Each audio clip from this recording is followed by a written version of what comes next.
Баршаларыңызға сәлем, сіздермен бірге Ақтастархан YouTube арнасы. Бүгін біз сіздермен көкөністерден пирог әзірлейтін боламыз.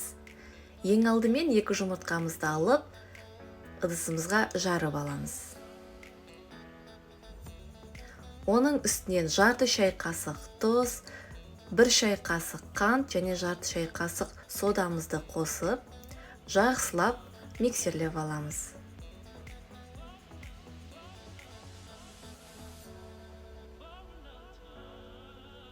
Үстінен 200 грамм айран қосамыз. Кез келген айранды қоссаңыздар болады.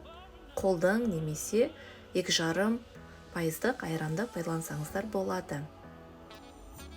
Бір ас қасық сұйық май қосып, оны да жақсылап миксерлеп аламыз. Енді үстінен ұн қосамыз. Және аздап разрыхитель, яғни бір шай қасық разрыхитель жеткілікті. Дәл осылай видеодағыдай етіп, оның үстіне қосып, тағы да миксерлеп аламыз.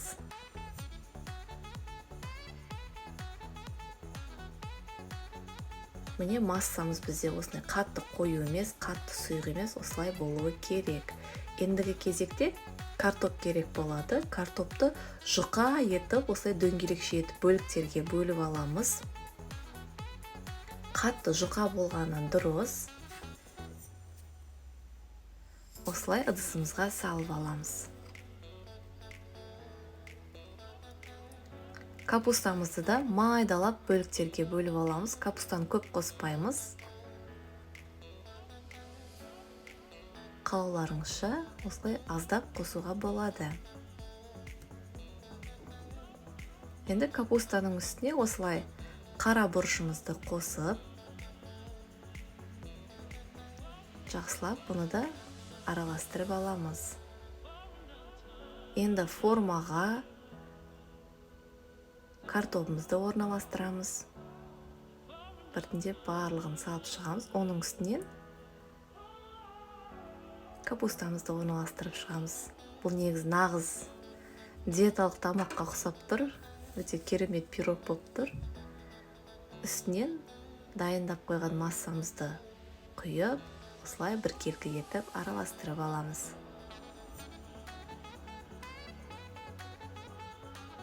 «180 градуста 40 минутта пісіріп аламыз». Міне дайын болды.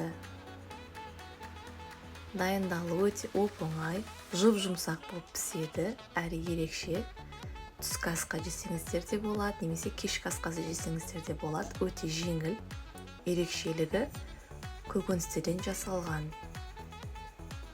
Үйде ет жоқ деп отырмайық, осылай көкөністерден де пирог әзірлеп жесеңіздер болады. Міндетті түрде жасап көріңіздер және пікірлеріңізді комментарияға жазып кетсеңіздер болады. Біздің Ақтастархан YouTube арнасына міндетті түрде тіркеліп алыңыздар, себебі сіздер біздің YouTube арнамыздан үйдегі бар қарапайым заттардан дәмді ас әзірлейтін боласыздар.